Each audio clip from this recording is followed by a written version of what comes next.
काज सब आज भय कर जोरी बार बार वंदना। निदान के आप करिए। अरहंत सिद्ध सूरी उपाध्याय साधु सर्व अर्थ के प्रकाशी मंगलिक उपकारी है। तिनको स्वरूप जान राग ते भई जो भक्ति काय को न माए स्तुति को उचारी है। धन्य धन्य तुम्ही काज सब आज भय कर जोर बंद वंदनावे कर जोर बारे बारे बंदना हमारी है। मंगल कल्याण सुख ऐसो हमें चाहतु है। हो मेरी ऐसी दशा जैसी तुम धारी है। मंगलम भगवान वीरो मंगलम गौतमणि मंगलम वीतराग के ज्ञान नमो पाहि जाते अरहंताति महान करिमान ग्रंथ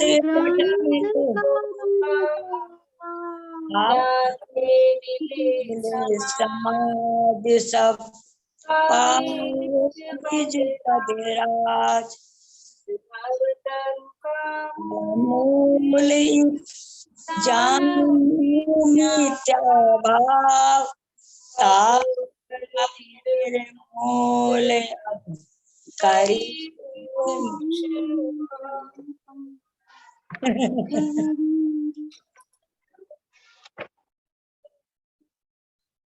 मोक्षा प्रकाशन में अपना 8वां अधिकार समाप्ति ही हो गया है लगभग।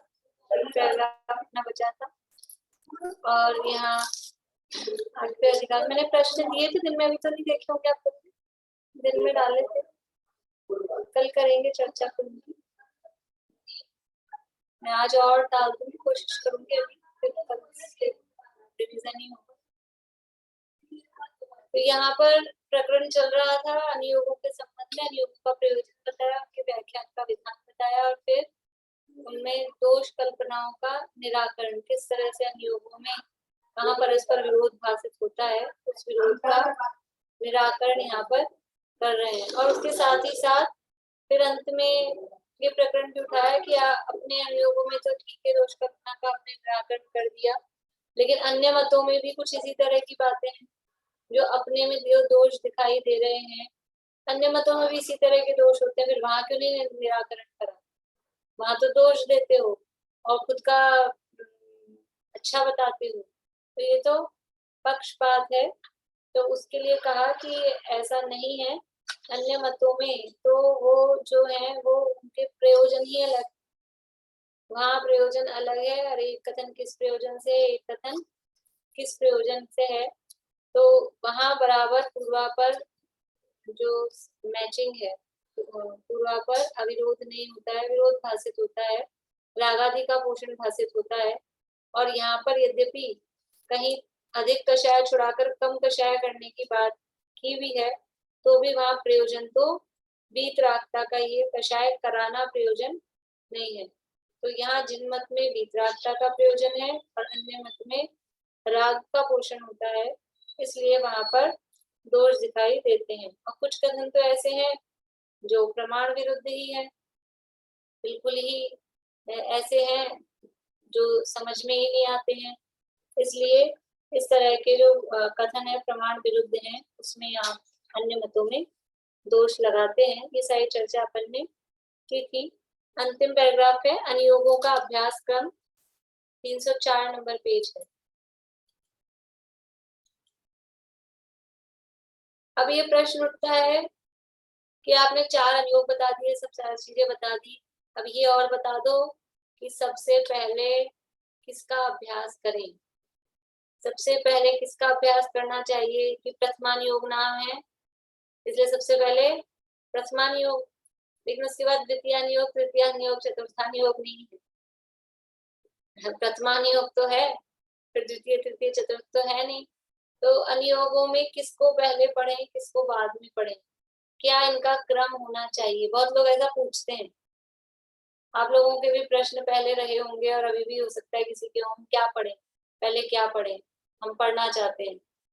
और ऐसे भी प्रश्न होते हैं, जैसे कल यहाँ बच्चे मेरे से पूछ रहे थे, हम कर्णानुयोग पढ़ना चाहते हैं, सबसे पहले क्या पढ़ें? तो वो तो एक पर्टिकुलर अनुयोग में हम कौन सा ग्रंथ सबसे पहले उसको समझने के लिए पढ़ें, वो एक बता सकते हैं अपन। लेकिन अब कौन सा अनुयोग पहले पढ़ें, तो इसका एक सामान्य जवाब नहीं दिया जा सकता है, क्योंकि कौन सा अनुयोग पहले पढ़ें इसका जवाब व्यक्तिगत होगा, व्यक्ति देख के होगा। तो ऐसा होता है, सुबह सुबह क्या खाना चाहिए, सुबह सुबह सबसे पहले क्या खाना चाहिए, इसका एक कॉमन जवाब नहीं दिया जा सकता है। वो जो जहाँ भी दिए गए होंगे ना, क्योंकि ये जवाब हर व्यक्ति के लिए पर्सनल होता है, किस व्यक्ति को क्या सूट करता है। सुबह सुबह किस व्यक्ति को क्या, किसी को कोई सुबह सुबह पानी पीता है, उसको पानी सूट करता है, किसी को सुबह सुबह पानी नहीं सूट करता है, पानी नहीं पी सकता है। कोई सुबह सुबह फ्रूट खा लेगा, कोई फ्रूट नहीं खा सकता है, कोई ड्राई फ्रूट खा लेगा, कोई वो ड्राई फ्रूट नहीं खा सकता है। और फ्रूट में भी कौन सा फ्रूट उसको सुबह सुबह सूट करता है, इसका भी आप नियम नहीं बना सकते हो कि ये फल सुबह सुबह खाना चाहिए। किसी को वही फल सुबह सुबह खाने से बहुत लाभ होता है और किसी को वही फल सुबह सुबह खाने से जुकाम हो जाएगी, गैस बन जाएगी, कफ की दूसरी कोई और प्रॉब्लम हो जाए।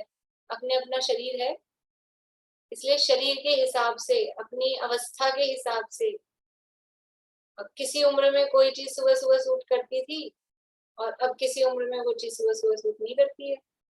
सुबह सुबह छोड़ो, दिन भर में ही सूट नहीं करे, अपने अपने शरीर के हिसाब से होता है ना। ऐसे ही जैसे खाने में कोई क्रम नहीं है, यद्यपि क्रम बताए गए हैं, स्वास्थ्य के जो शास्त्र होते हैं उसमें क्रम बताए गए हैं, फिर भी वो व्यक्तिगत होते हैं। किसको किसके बाद किसके साथ या किस रूप में कौन सी चीज वो उसको लाभकारी होगी, वो व्यक्तिगत होता है। ऐसे ही अनुयोगों में किस अनुयोग का पहले अभ्यास करें, किस अनुयोग का बाद में अभ्यास करें, इसका एक सामान्य नियम नहीं कह सकते। ये वास्तव में व्यक्तिगत है। वो जीव कैसा है, उसकी रुचि कैसी है, उसका पुरुषार्थ कैसा है, उसका उत्साह कैसा है, उस आधार पे वो उसको किस अनुयोग को पहले पढ़ना चाहिए वो निर्धारित होता है। फिर भी यहाँ पर थोड़ी सी बात यहाँ पंडित जी साहब ने की है, पढ़ते हैं। वहां प्रथमानुयोग आदि का अभ्यास करना, प्रथमानुयोग आदि का कहा है, मतलब ऐसा नहीं लिख रहा है कि पहले प्रथमानुयोग का करना, वो तो नाम पहले उसका दिया है, इसलिए चारों का अभ्यास करना, पहले इसका अभ्यास करना फिर इसका करना, ऐसा नियम नहीं है, नहीं है ऐसा नियम, साफ साफ लिख रहे हैं। सबसे पहले तो प्रथमानुयोग ही पढ़ना चाहिए। तुम अभी नए नए आए और कर्णानुयोग पढ़ने लग गए, अभी तुमको यही नहीं पता कहानी, तो पहले कहानी पढ़ो। कोई जरूरी नहीं है पहले कहानी पढ़ना, ऐसा कोई नियम नहीं है। परंतु अपने परिणामों की अवस्था देखकर जिसके अभ्यास से अपनी धर्म में प्रवृत्ति हो उसी का अभ्यास करना।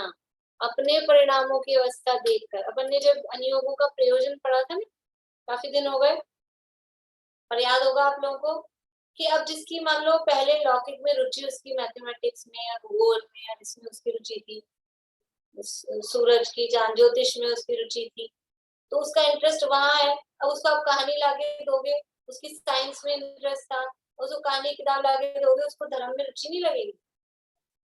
उसका इंटरेस्ट ऐसी चीजों में बहुत ब्रिलियंट है, इंटेलिजेंट है, तो मैथ्स में साइंस में रुचि है, तो इंटेलिजेंट आदमी है, उसको कहानी 2 मिनट में क्या है, कहानी में रुचि नहीं लगेगी उसको। तो उसको फिर वो सबसे पहले कर्णानुयोग भी पढ़ सकता है, द्रव्यानुयोग भी पढ़ सकता है। और जिसमें बुद्धि कम है, मोटी मोटी बात समझ में आती है, ज्यादा दिमाग चलता नहीं है और विषय का शहर में लगा है, तो फिर उसको पहले कहानी की किताब पकड़ा दो, तो ये पढ़। तो ये यानी अपने परिणामों की अवस्था देखकर, ये तो वहां तो टोडामल जी साहब तो अपने लिए कहते हैं डायरेक्टली, लेकिन अपन दूसरों को भी कहें या अपन खुद भी देखें कि हमारी रुचि कैसी है, हमारी रुचि किस में लगती है, अपने परिणामों की अवस्था देखकर जिसके अभ्यास से अपनी धर्म में प्रवृत्ति हो उसी का अभ्यास करना।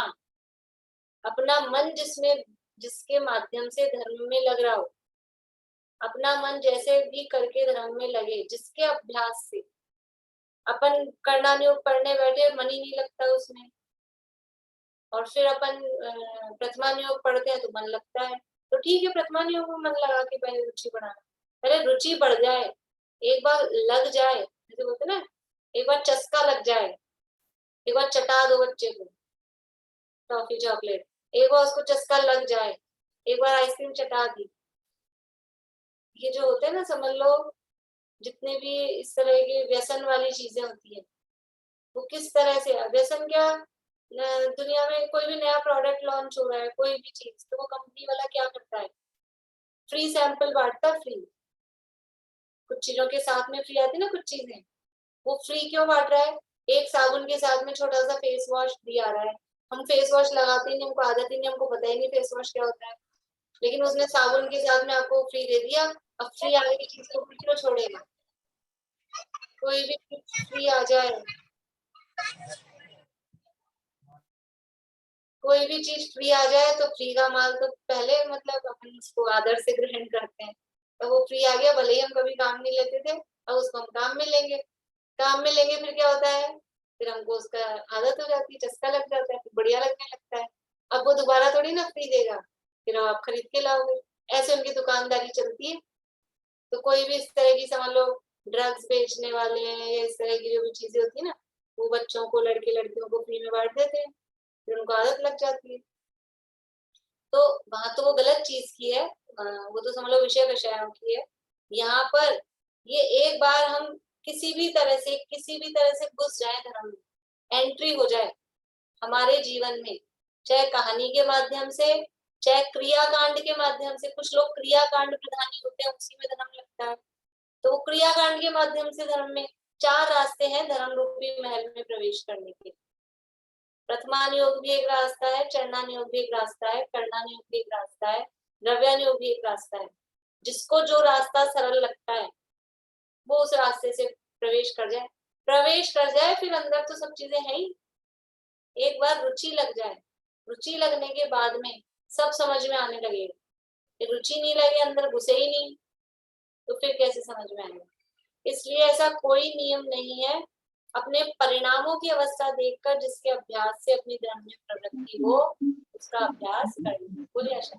बल्कि ऐसा लगता है कि आपको इन तीनों अनुयोग का थोड़ा थोड़ा ज्ञान होता है तो प्रथमानुयोग पढ़ने का एंगल ही अलग हो जाता है। फिर आप जो प्रथमानुयोग पढ़ते हो उसका एंगल बिल्कुल अलग हो जाता है, फिर आपको थॉरोली समझ में आता है।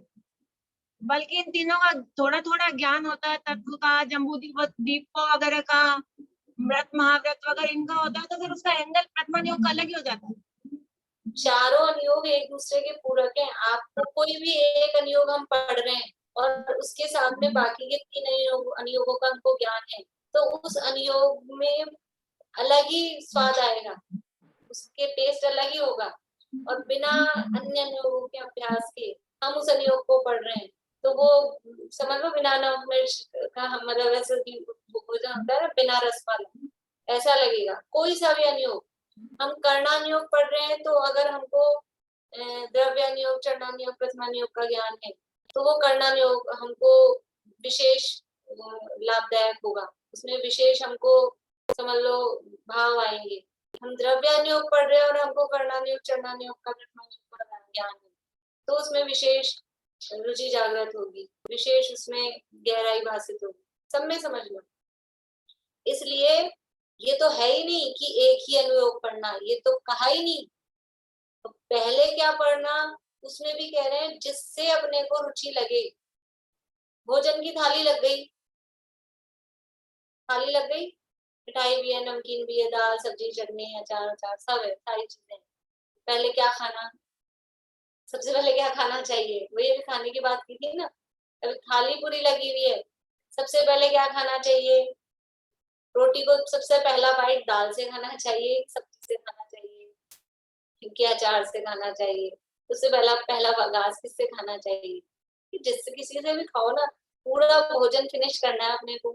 पहले मिठाई खानी चाहिए कि पहले नमकीन खानी चाहिए। अब वो स्वास्थ्य के नियम अलग हो, वो कोई बात हो, वो अलग है, लेकिन हर व्यक्ति अपने अपने रुचि से खाता है। कोई इसलिए खाता है पहले मिठाई की, मुझे मिठाई पसंद है तो पहले मिठाई खा, फिर ये सब खा के पेट भर गया और मिठाई नहीं खा पाया तो। और कोई ये सोचता है कि पहले ये कम पसंद वाली चीजें खा के नक्की करो, फिर आराम से शांति से अपने पसंद की चीज खाएंगे। कोई ये सोच के पसंद, किसको किसके साथ कैसे खाना है, सबकी अपनी अपनी रुचि है। कोई इसलिए पहले खा रहा है। आवाज आ रही है ना?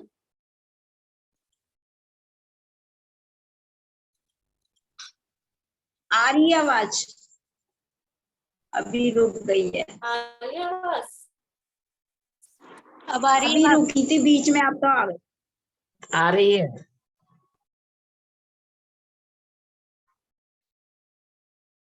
ठीक है, तो समझ लो खीर बनी भोजन में, और दाल चावल और ये सब भी है, पकौड़ी भी बनी है, दाल भी और खीर भी बनी है। तो अब कोई पहले खीर क्यों खा रहा है कि फिर द्विदल हो जाएगा, पहले खीर खा के साफ कर लो, कुल्ला कर लो, फिर बाद में ये सब खाएंगे।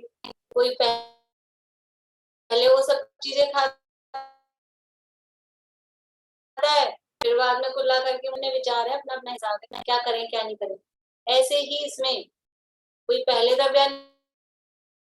योग पढ़ के फिर कर्णानुयोग चरणानुयोग बाद में पढ़ता है, कोई पहले चरणानुयोग पढ़ के बाद में नहीं। फिर भी अगर कोई समझ लो इस तरह का व्यक्ति है कि हमारा कोई ऐसे आग्रह नहीं है कि हम पहले से भोजन, हमारा कोई आग्रह नहीं है कि पहले हम ये खाएं ये खाएं, कोई सामान्य नियम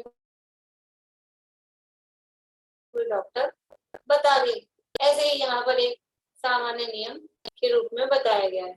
आवाज आ रही है क्या आप लोगों को? थोड़ी रुक रुक के आ रही है आवाज।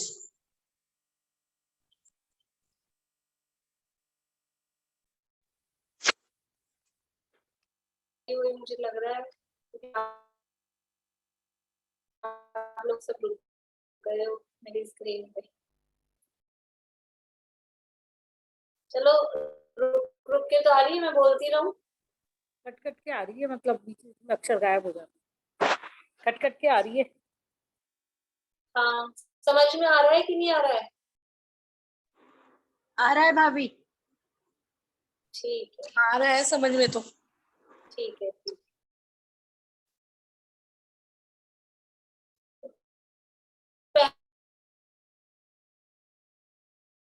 पहले इसका अभ्यास करना, फिर इसका देखकर जिसके अभ्यास से अपनी धर्म में प्रवृत्ति हो उसी का अभ्यास करना, अथवा करे कभी किसी शास्त्र का अभ्यास करे। जैसे भोजन करते समय कुछ लोग हैं पहले नमकीन पूरी एक साथ खा लेंगे, फिर मीठा पूरा एक साथ खा लेंगे, फल एक साथ खा लेंगे, कुछ ऐसा करते हैं, एक आध मीठा खाते हैं, फिर एक आध फल खाते हैं, फिर एक आध रोटी खाते हैं, फिर एक आध नमकीन खाते हैं, बदल बदल के खाते हैं। ये सबकी अपनी अपनी रुचि है, तो अपनी रुचि के हिसाब से, अपने परिणामों के हिसाब से अपना मन जिसमें लगे उस हिसाब से अभ्यास करना, या कभी इसका करना कभी उसका करना, अलग अलग बदल बदल के भी अभ्यास कर सकते हैं। तथा जैसे रोज नामचे में तो अनेक रकमें जहां तहां लिखी हैं, उनकी खाते में ठीक खतौनी करे तो लेन देन का निश्चय हो।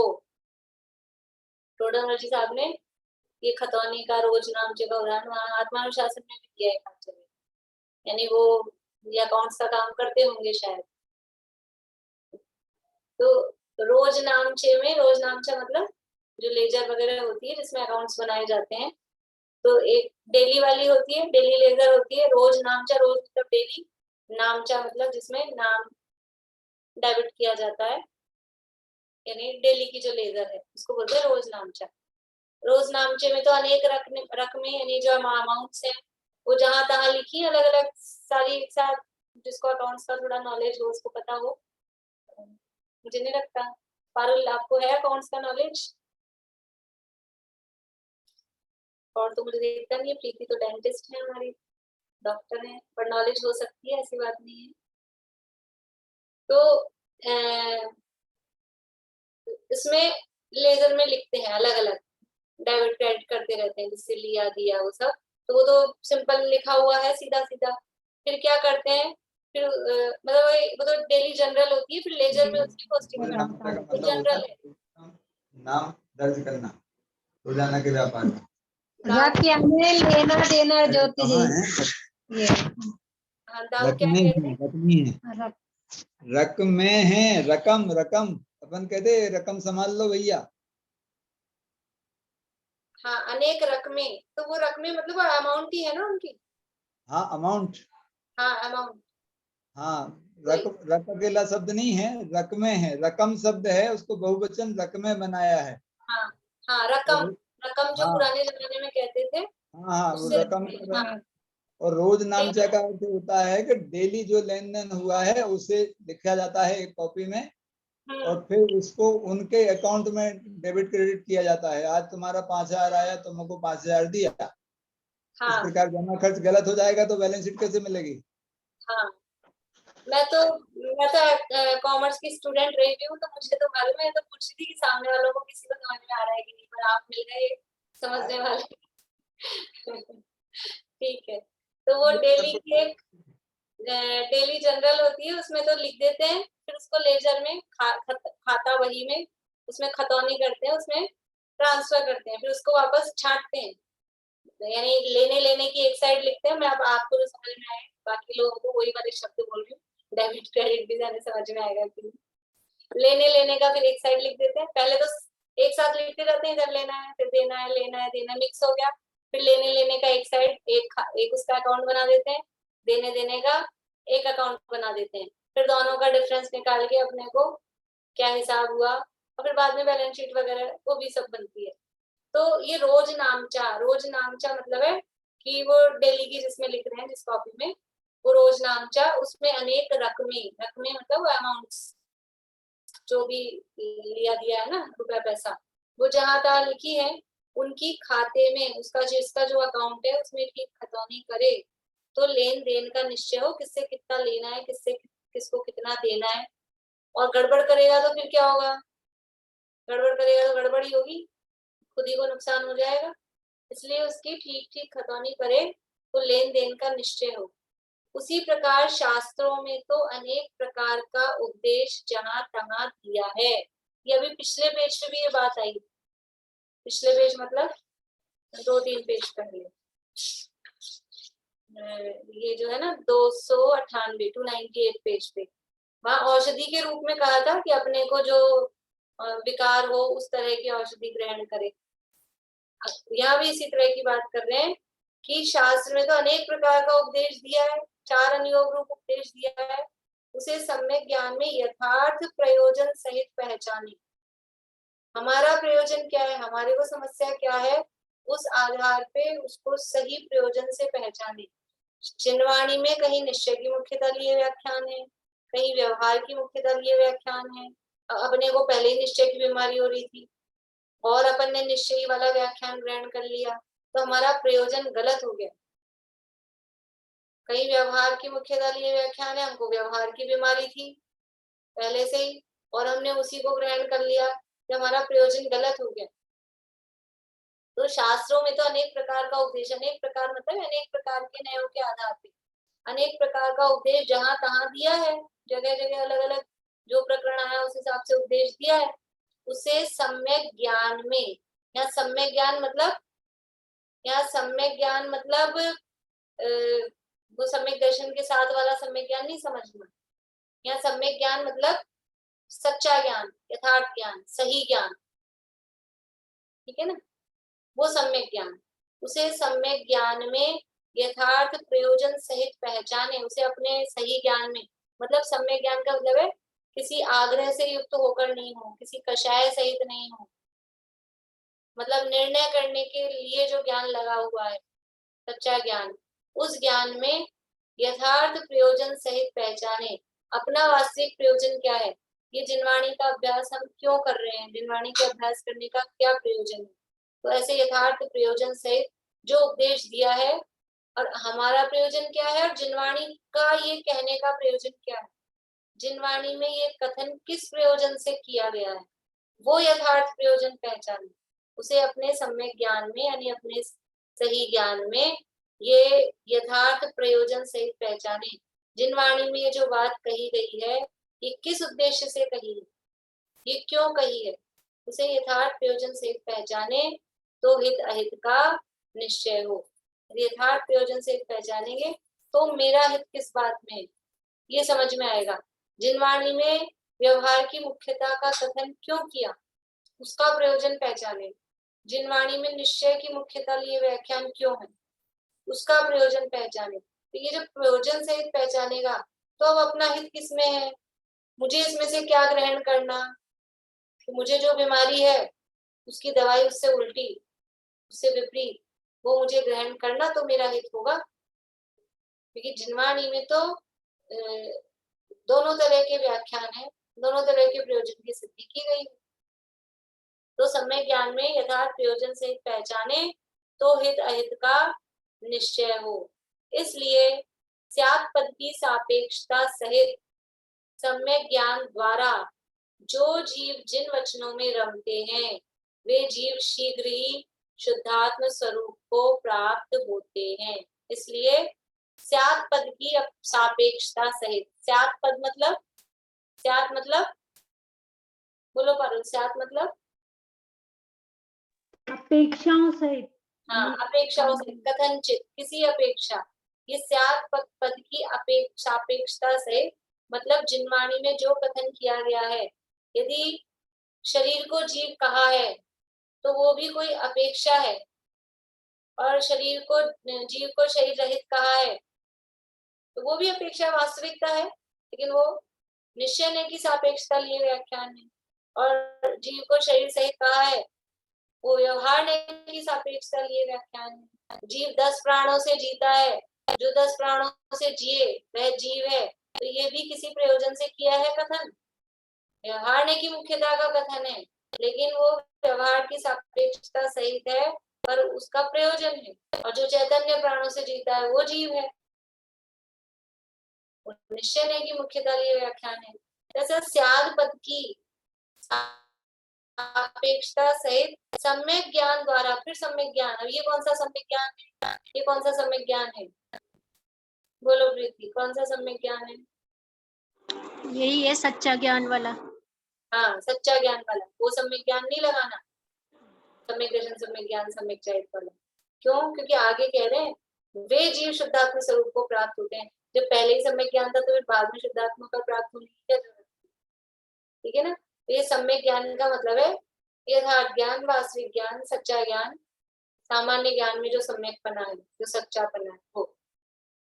श्रद्धा हो गई ना, श्रद्धा टाइप हो गया ना ये भी, इसके अंदर अपना नहीं है, श्रद्धा नहीं, सम्यक ज्ञान मतलब जैसे अभी अपन पढ़ रहे हैं, हम ये जो शास्त्र पढ़ रहे हैं ये हमारा जानना, ये सम्यक ज्ञान है कि मिथ्या ज्ञान है? तो ऐसे हमें क्या करेंगे ना, वो सम्यक दर्शन सम्यक ज्ञान वाले में देखे जाएगा तब तो मिथ्या ज्ञान कहा जाएगा, मतलब वो ज्ञान। लेकिन ऐसे तो जानना सम्यक है ना, सच्चा है ना। हमने ये जो कहा और ये जो जाना जिनवाणी पढ़ के, शरीर अलग है और आत्मा अलग है, ये हमने जाना, ये हमारा जानना सम्यक ज्ञान है कि नहीं है? अभी जो हमने जाना ये सम्यक ज्ञान है। व्यवहार से इसको वो वाला सम्यक ज्ञान नहीं समझना, पर आप रूप को जान पर सो सम्यक ज्ञान, वो वाला नहीं। लेकिन जो जो जैसा लिखा है उसको यथार्थ भाव हमने समझा अभी इस रूप में, तो उसको सम्यक ज्ञान कहते हैं। इसलिए स्यात् पद की सापेक्षता सहित सम्यक ज्ञान द्वारा जो जीव जिन वचनों में रमते हैं, ऐसे सच्चे ज्ञान द्वारा जो जीव जिन वचनों में रमते हैं, जे जिन वचसी रमनते, जो जिन वचनों में रमते हैं, तो क्या होता है, ते स्वयं वांत मोहा, उनका मोह वमन को प्राप्त हो जाता है, उनके मोह का नाश हो जाता है। तो वे जीव शीघ्र ही शुद्धात्म स्वरूप को प्राप्त होते हैं। मोह का नाश होगा तो क्या होगा, मोह का नाश होगा, इसका मतलब मिथ्यात्व का नाश हुआ, सम्यक की प्राप्ति हुई, शुद्धात्म स्वरूप को प्राप्त हुआ। तो पहले जिन वचनों के द्वारा, जिन वचनों के माध्यम से सम्यक ज्ञान होता है, और फिर वही पहले द्रव्य शुद्ध हुआ, जो दिन में बात चल रही थी ना, पूर्णिमा आंटी, ये पहले सम्यक ज्ञान द्वारा जो जिन वचनों में रमते हैं, यानी पहले द्रव्य शुद्ध प्राप्त हुआ और फिर शीघ्र ही शुद्धात्म स्वरूप को प्राप्त होते हैं, फिर वो भाव शुद्ध की प्राप्ति हुई। पहले स्यात् पद की सापेक्षता सहित, ये सम्यक ज्ञान है। सम्यक ज्ञान क्या है? हम अपेक्षा सहित जाने, ये सम्यक ज्ञान है। और इस सम्यक ज्ञान पूर्वक, यानी नए अपेक्षा पूर्वक, स्याद्वाद पूर्वक, अनेकांत पूर्वक जो हमने जिनवाणी को जाना, पढ़ा, सुना, समझा स्यात् पद सहित, तो फिर वो जीव ही शीघ्र शुद्धात्म स्वरूप को प्राप्त होते हैं, वो अपनी आत्मा को प्राप्त करते हैं। मोक्ष मार्ग में पहला उपाय आगम ज्ञान कहा है। देखो शायद समय सार में ही है या प्रवचन सार में, थोड़ा मैं कंफ्यूज हो रही हूँ। आगम ज्ञान, तत्वार्थ श्रद्धान, और तीसरा क्या है? 3 उपाय बताया। विनीता आंटी याद है आपको? नहीं, संसार में है वैसे ये। प्रवचन सार में ना। हाँ जी। आगम ज्ञान, तत्वार्थ श्रद्धान, शब्द बोले। हाँ, शब्द ज्ञान। 3 उपाय बताए हैं। तो पहला उपाय आगम ज्ञान है, यानी मोक्ष मार्ग की प्राप्ति हो, मोक्ष मार्ग प्रारंभ हो जीवन में। कैसे प्रारंभ होगा? सबसे पहला उपाय है आगम ज्ञान। सबसे पहला उपाय ये नहीं लिखा पूजा, सबसे पहला उपाय ये नहीं लिखा उपवास, व्रत करना, ये नहीं लिखा है। सबसे पहला उपाय है आगम ज्ञान। इसलिए स्वाध्याय की इतनी महिमा है।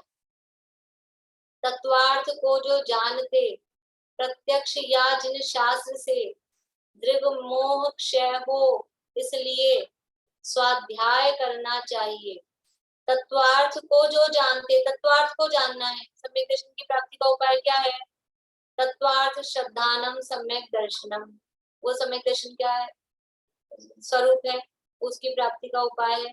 अभी तत्वार्थ श्रद्धान कैसे होगा? कि तत्वार्थ को जो जानते, प्रत्यक्ष, या तो प्रत्यक्ष जाने या जिन शास्त्र से।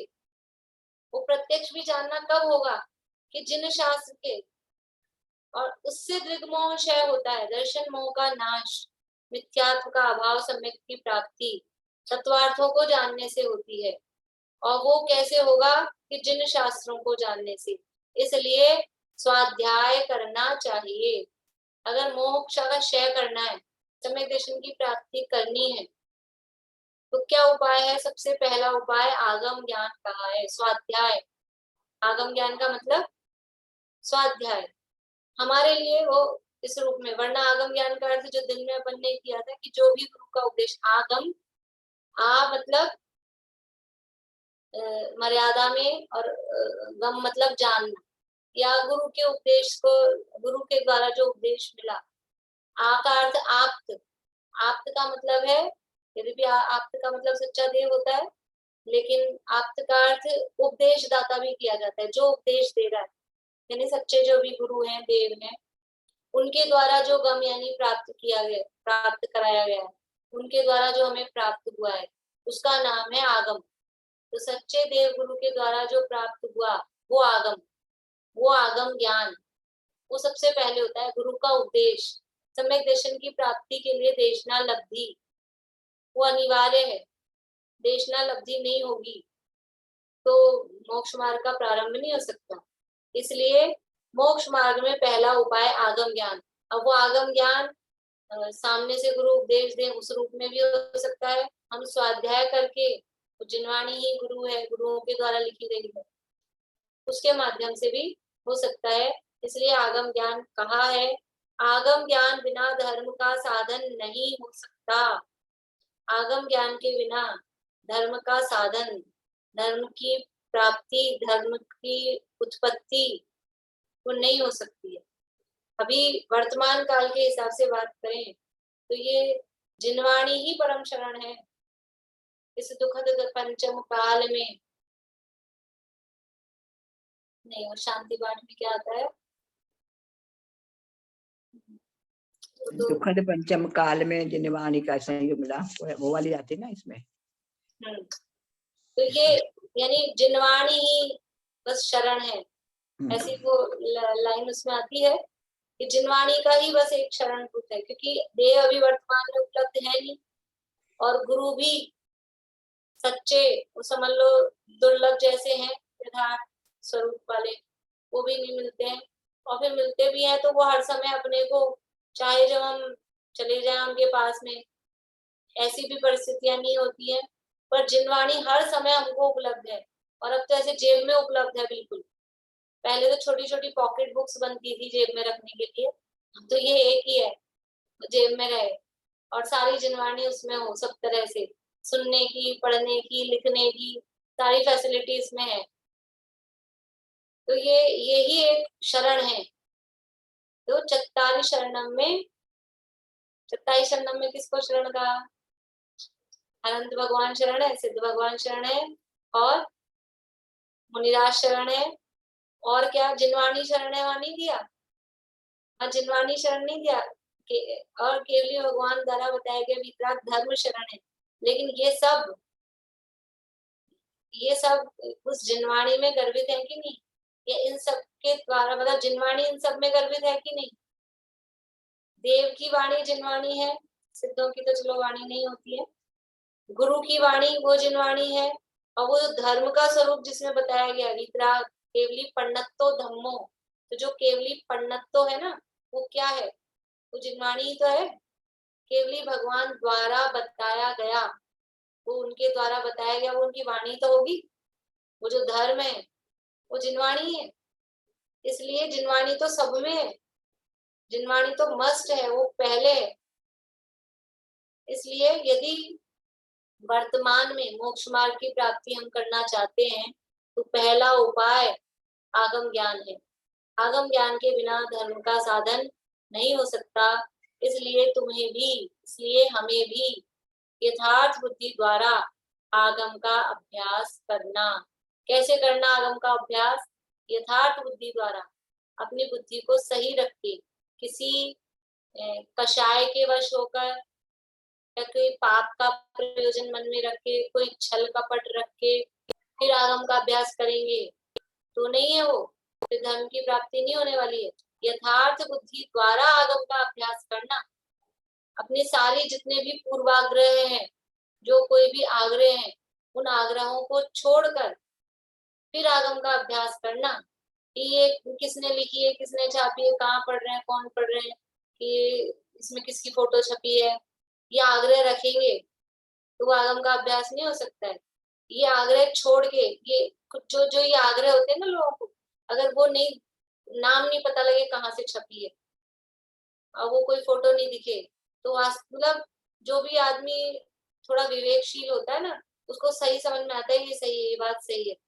तो राजकुमार जी ऐसा बता रहे थे यहाँ पे कि वो ऑनलाइन क्लास उनकी चलती है, तो उसमें सब तरह के लोग बैठते हैं, सब तरह के, मतलब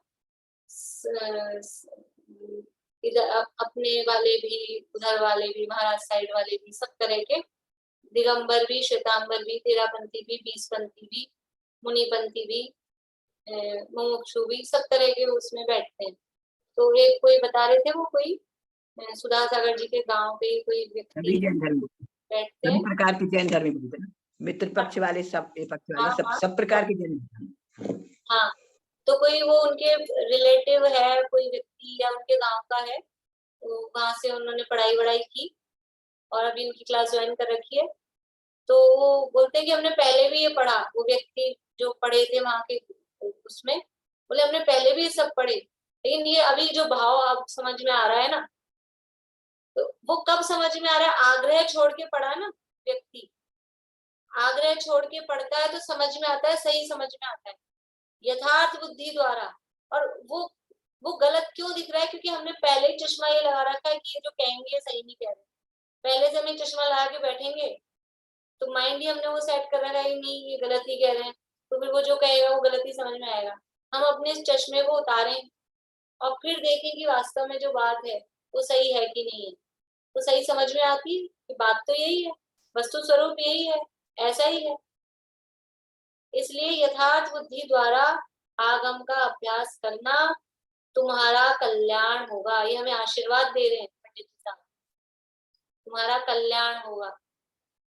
ये अंतिम है ना, बिल्कुल अंत में आशीर्वाद दे रहे हैं कि ये हमने इतना सारा स्वरूप बताया है, इस स्वरूप को पढ़ के, सुन के, समझ के अब अपने हिसाब से निर्णय करना, कौन सा नियोग पढ़ना, कौन सा नहीं पढ़ना, कब नहीं पढ़ना, कि जो भी पढ़ना जिसमें तुम्हारी रुचि लगे वो पढ़ना। किसी की सुबह सुबह ऐसा बोलते, सुबह सुबह फ्रेश माइंड रहता है, तो कोई व्यक्ति सुबह सुबह कठिन चीज पढ़ सकता है, और कोई ऐसा कहता है कि सुबह सुबह तो नींद आती रहती है, रात को हम फ्रेश रहते हैं, तो रात को कठिन चीज पढ़ता है। सबका अपना अपना हिसाब है, सबका अपना अपना हिसाब है। तो तुमको जब फ्रेश रहे तब तुम वो पढ़ना, तुमको जब मन लगे तब वो पढ़ना, बदल बदल के पढ़ना। बदल बदल के पढ़ने से भी वो इच्छा, जैसे बदल बदल के खाते हैं ना, तो वो उसमें खाया जाता है, मीठा ही मीठा, मीठा ही मीठा खाया, तो अब और नहीं खाया जा रहा, बहुत मीठा हो गया, तो बीच में एक दो घास अपन ने कुछ नमकीन खा लिया, तो फिर वापस से मीठा खाने की इच्छा हो जाती है। ऐसे ही एक अनुयोग पढ़ते जा रहे हैं, तो वो थोड़ी सी उसमें समझ लो बोरियत सी हो जाती है, तो अनुयोग चेंज कर दिया, टेस्ट चेंज कर दिया हमने, तो फिर वापस से इस अनुयोग में अपने को रुचि हो जाती है। इसलिए जो भी हो, जैसे भी हो, स्याद पद की अपेक्षा से जिसमें रुचि लगे उस अनुयोग को पढ़ना। फिर भी वहां दिया था कि पहले तो द्रव्यानुयोग के अनुसार मोक्ष मार्गी होना, यानी वास्तव में अगर हमारे पास में समय कम है, हमारे पास में समय कम है, अब देखो ये सब निर्णय करने के लिए अपना समय, अपनी उम्र, अपनी रुचि, अपनी अवस्था सब देखना। अभी हमारे पास बिल्कुल मरणासन्न जैसी स्थिति है, तो कौन सा अनुयोग पहले पढ़ना, कि कोई सा भी पढ़ लो तो पहले मूलभूत बात नहीं पढ़े, तो उसमें फिर पहले भेद विज्ञान की बात पहले पढ़ लेना, पहले ये काम कर लेना, समझ में आ रही बात। तो उस आधार पे भी ये सारे निर्णय होते हैं। तो इन अनुयोगों के अभ्यास का ऐसा तो कोई क्रम है नहीं, जिस तरह से भी अपनी रुचि लगे। पारुल पढ़ने लगी कि नहीं? पढ़ना पढ़ना पढ़ने में रुचि लगा ना, पढ़ेंगे तो वापस से रुचि जागृत होती है, छोड़ देते हैं ना, तो ये तो ऐसा है, अनादिकाल का संस्कार है, फिर एक बार छूटता है तो वो दोबारा उसको लाने में मेहनत बहुत लगती है। इसलिए जैसे भी करके और इन अनुयोगों का अभ्यास करना, हमारा कल्याण होगा। वो कह रहे हैं तुम्हारा कल्याण होगा, हमारा कल्याण होगा। किसमें हमारा कल्याण होगा? ये स्वाध्याय, आगम का अभ्यास, वही सबसे पहला उपाय है मोक्ष मार्ग की प्राप्ति का। वैसे आगम का अभ्यास हम सब कर ही रहे हैं और विशेष रूप से इसमें लगे रहें। इस तरह से ये 8वां अधिकार अपना यहाँ संपन्न हुआ। अब कल से क्या करना है? छुट्टियां मनानी है क्या? बोलिए अनिता जी। मैंने जो अपना लाइफ में महसूस किया, जैसे पढ़े लिखे पारुल दीदी या कोई भी है, द्रव्यानुयोग का अभ्यास ही ज्यादा अच्छे से पकड़ में आएगा। कि प्रतिमानुयोग में ना जगह स्टेट के नाम दिए हैं, वहाँ उड़ीसा में, वहां में मान लो पुष्करी, सुशीमा नगरी, वो आदि समझ में नहीं आती। अच्छा, मैंने अपनी मन की बताऊं, पहले 10वीं पास करके ना सबसे पहले प्रतिमानुयोग पढ़े। हमारे पापा ने कहा पढ़ो, आधा छोड़ देती थी। अलंकार छंद में तो मजा आता था, वहाँ बगीचा इतना सुंदर है, वहाँ ये सुंदर है, वो सुंदर, इतना हाथ नहीं लगा, कहानियां पढ़ ली। और जैसे मैंने द्रव्यानुयोग पढ़ा तो द्रव्यानुयोग से एकदम समझो हमारी प्लेट साफ होनी शुरू हो जाती है। और घर का थोड़ा बहुत चरणान योग का सहारा होना चाहिए, ऐसे भी बच्चा बख्श खाते हो। इसीलिए कहा ना अपनी बुद्धि देख के, इसलिए मैंने शुरू में कहा था ना, कोई बहुत इंटेलिजेंट व्यक्ति है, साइंस मैथ्स वाला है, तो उसको कहानी पकड़ा दी, तो उसको कहानी में मजा ही नहीं आएगा। इसलिए खुद अपने आप को जज करें, हमारी रुचि किसमें है, और हम दूसरे को सजेस्ट कर रहे हैं तो उसको हम जज करें कि इसकी रुचि किसमें है, उस आधार पे हम दूसरे को सजेस्ट करें, तभी वो बराबर कार्यकारी होता है। बोलिए अशांति। तो कल से 9वां अधिकार पढ़ेंगे ना, क्या पढ़ना है? फिर एग्जाम के पहले 9वां चालू कर दें। एग्जाम तो अब आपने कब रखा है? 9-10 तारीख को रखा है। 9 या 10 तक जो भी होगा। नवा चालू कर दें, पर मुझे तो कोई दिक्कत नहीं है। नहीं रिवीजन करेंगे ना भाभी? रिवीजन करेंगे, ठीक है, रिवीजन कर लेंगे अभी 2-4 दिन तो, फिर बीच में गैप आ ही जाएगा। और प्रश्न मैं कोशिश कर रही हूँ आज तो कुछ डालें, आज जो 10 तारीख डाले में वो तो कुछ देंगे। 10 तारीख में तो बहुत टाइम है, वो तो छुट्टियों में रिवीजन हो जाएगा, ये चालू तो 10 करने तारीख में टाइम है, लेकिन आज 22 तो हो गई है, अभी समझ लो 3-4 दिन अपन रिवीजन कर लेंगे, फिर 4-5 दिन छुट्टियां आ जाएगी, फिर देख लेंगे जैसे भी होगा। हाँ, तो छुट्टियों में रिवाइज हो जाएगा ना। वो तो आप लोग खुद करोगे, मुझे भी तो कराना पड़ता है। बच्चों की जैसे तैयारी भी तो करनी पड़ती है, करानी पड़ती है। थोड़ा सा पढ़ लेंगे दोबारा से, देख लेंगे फिर जैसे भी होगा। अभी तो बहुत सारे हैं ये शास्त्र। हाँ, अभी तो सब पूरा पढ़ेंगे अपन, रसपूर्ण चिट्ठी, उपादान निमित्त की चिट्ठी, समाधि पूरा पढ़ेंगे। अभी तो बहुत सारे हैं। मोक्षण प्रकाश पूर्ण हो जाएगा नवाधिकार, उसके बाद भी रसपूर्ण चिट्ठी भी एक्चुअल पढ़ेंगे। में तो मोक्ष मार्ग का स्वरूप तो यही वाला आ रहा है। वो सब पढ़ेंगे अपन। और कल आज जो प्रश्न दिए ना वो सारे आप कल करके लाना, ताकि कल वो प्रश्न भी अपन कर लें, कल तक फिर परसों के लिए मैं और डाल दूंगी तो अपन, क्योंकि प्रश्नों में पीछे हैं, फिर वो प्रश्न नहीं रह जाए फिर, तो वो भी कर लेंगे। और फिर जैसे भी होगा उस हिसाब से कर लेंगे। अगर तैयारी हो जाएगी तो कुछ 2-4 दिन पहले एग्जाम रख लेंगे, 5-6 तारीख तक रख लेंगे, ऐसा कर लेंगे, ठीक है। जिनवाणी भाभी एक बात पूछनी थी। हाँ, रुचि के हिसाब से शास्त्र पढ़ने के लिए बोला, पर जब ज्ञान ही नहीं होता है तो रुचि नहीं होती है ना। नहीं कोई रुचि तो मतलब चाहिए समझाने वाला। लौकिक में आपकी रुचि किस में है, उस हिसाब से।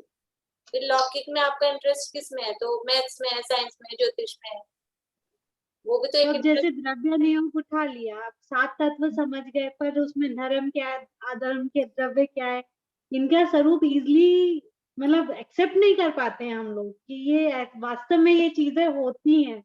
जब आपने समझाया तब क्लियर हुआ, उससे पहले तो लगता था कि पॉसिबल ही नहीं है ये सब चीजें। तो ये समझाने वाला जरूरी है ना। हाँ, स्वाध्याय वो मतलब वही है कि फिर गुरु भी चाहिए। अब ये पढ़ेंगे और फिर को प्रश्न उठ रहे हैं, आपको एक्सेप्ट नहीं हो रहे, तो आप ढूंढोगे किसी को पकड़ोगे कि ये बातें कैसे गई हैं, तो फिर वो क्लियरिफिकेशन होगा उस आधार पे।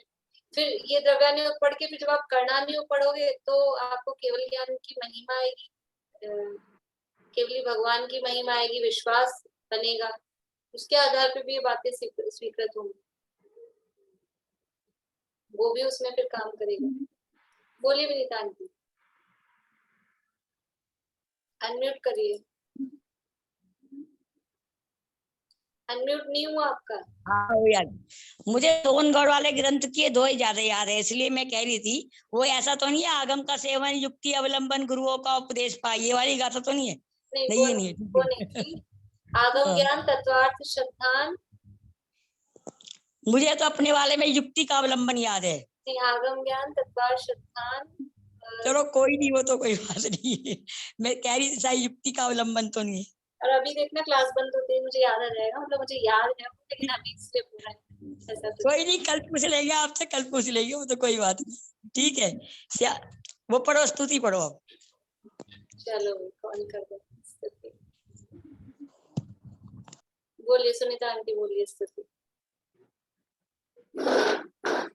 आत्मादने सत गावे गुण परियाए और परमानिका जड़ कर्म चेतन बंदिका आरु कर्म के अविसान का के करि स्वरूप यथार्थ जगीका जो किया इसके लिए को वंदेना सत्य है, वंदेना सत्य है।